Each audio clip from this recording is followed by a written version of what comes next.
Well, it's been a week since my big win at Daytona in the first race of the eNASCAR Coca-Cola iRacing Series. Really happy about that, and let's take a look at the strategy and see what got me into the lead. So we're starting off on lap 65 here. This is our last lap of the second last stint, so we're preparing for pit stops here.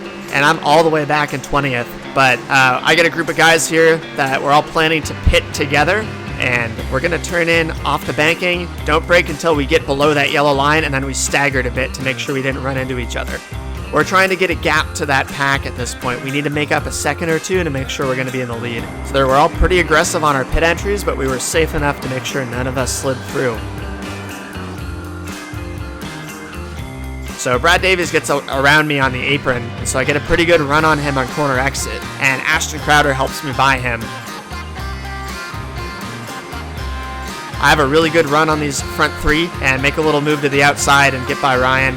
So coming off turn 2, we see some people that pit the next lap after us, and they're pretty slow on the apron here, so we're able to blow by them.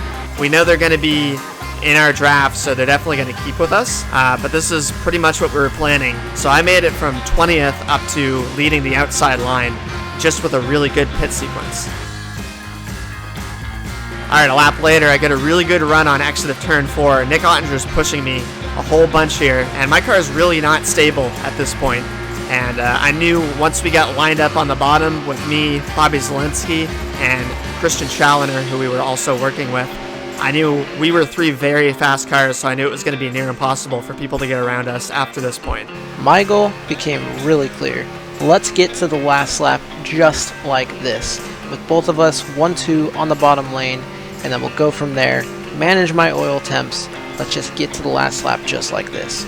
That is exactly what ended up happening. As we approached the last lap, now it was time to push my oil temp to its limit, hopefully not blow this thing up, and get one of us to the win. It was clear that I was not going to get that opportunity for myself to race Keegan side by side coming into the line and have that side by side photo finish for VRS. But it was clear, just be as best you can on Keegan's bumper, do not wreck him, push him, push him, push him. And as we came to that checkered flag, it was really sketchy. We went onto the apron, but we both eked out first and third by 3/4 thousandths of a second. And it was one of the closest finishes in the series history. It was fun to be a part of, and you don't get opportunities like this very often on restrictor plate races.